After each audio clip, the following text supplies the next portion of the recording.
उसे कहना कि दुनिया भर की सब अच्छाइयाँ एक शख्स में यकजा नहीं होती। उसे कहना कि ख्वाबों के जजीरों से निकल आए।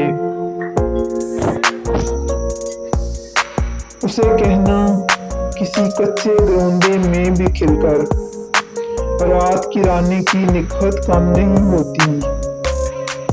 उसे कहना कि वीराने में जाकर चांदनी मध्यम नहीं होती। उसे कहना हिज़ार रात रुत में शगुफ़े खिल नहीं सकती। उसे कहना हिज़ार रुत में शगुफ़े खिल नहीं सकते। उसे कहना कि दरिया के किनारे मिल नहीं सकते। उसे कहना कि ख्वाबों के जजीरों से निकल आए। उसे कहना कि दरिया के किनारे मिल नहीं सकते।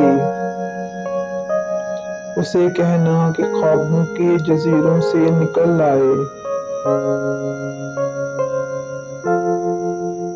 आई होप आपको मेरी ये पोएट्री पसंद आई होगी, तो प्लीज़ मेरा चैनल सब्सक्राइब कीजिए, लाइक कीजिए और अपने फ्रेंड्स को भी शेयर कीजिए ताकि मेरी आने वाली वीडियो आपको मिल सके। Thank you.